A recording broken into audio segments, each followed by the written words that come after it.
There are few leverage points as big as getting our buildings right. Buildings use 3/4 of America's electricity and 1/3 of the directly used natural gas, but most of that energy is wasted.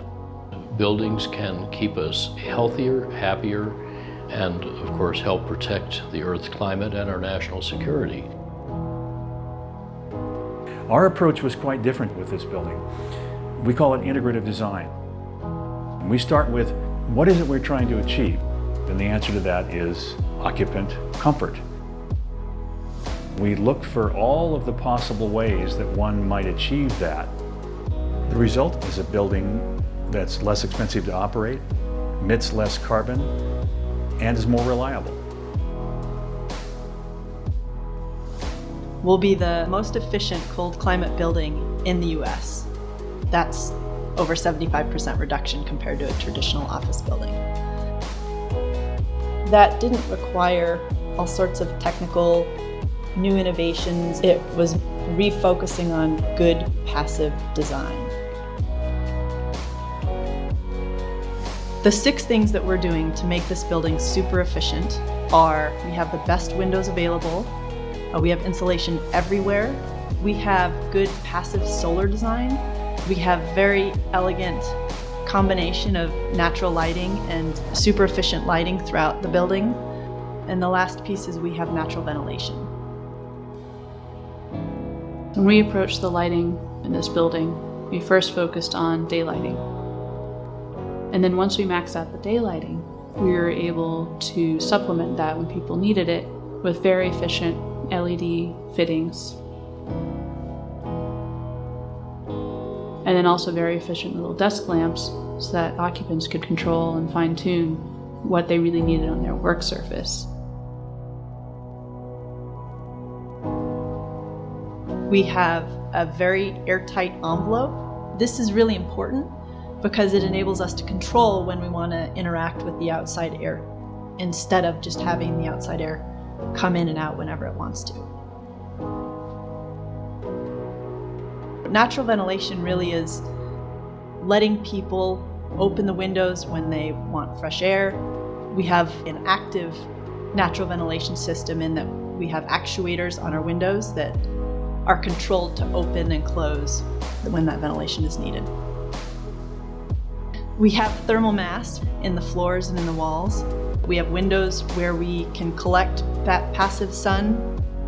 And during the summers when we don't necessarily want that heat gain, we have fixed interior light shelves, and then we have this really beautiful exterior operable shading system that enabled us to eliminate any kind of cooling system that we have in the building. And we have a very small distributed heating system. It's radiant mats located in the floors and walls that are providing gentle heat where the people need it, not in a traditional forced air system where we're just conditioning this entire volume of air.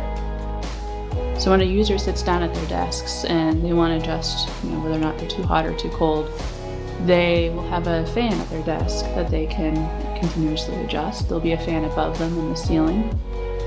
They will also have the hyperchair, which has fans in the chair itself that they'll be able to control, not just on the chair, but even on their iPhone.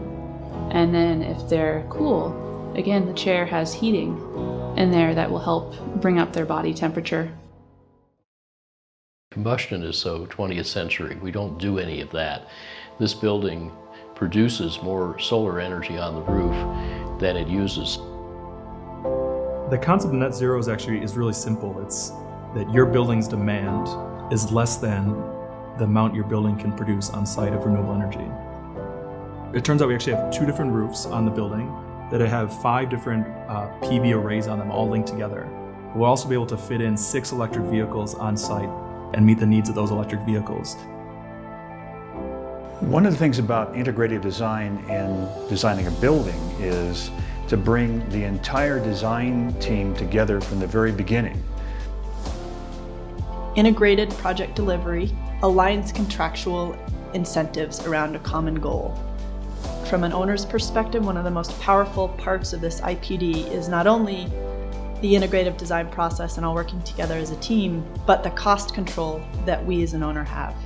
The energy performance this building achieves is genuinely extraordinary. But if it remains extraordinary, in some ways it's failed. We want that extraordinary to become ordinary, to become the way that people build buildings.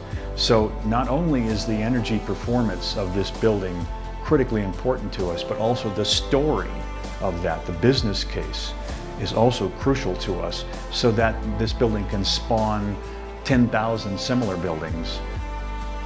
This has been a tremendous learning experience for our own team that we're extracting lessons learned and takeaways to put into other projects. We've worked with our design teams to make sure that the lessons they're taking away can be extracted to other projects. So we'll have a lot of that information on our website. We'll have live data feeds to the performance of our building in real time on the website.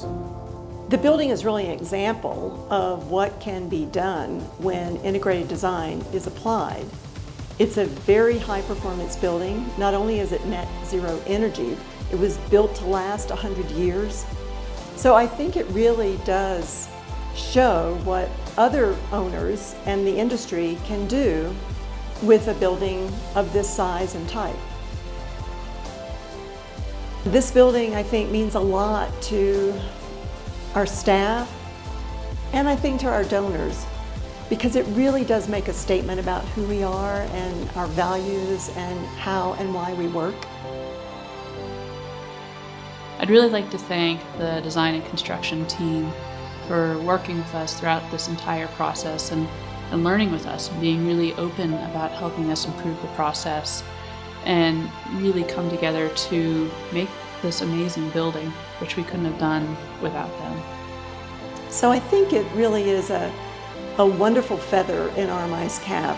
Finally being in this building is just such an honor and so rewarding.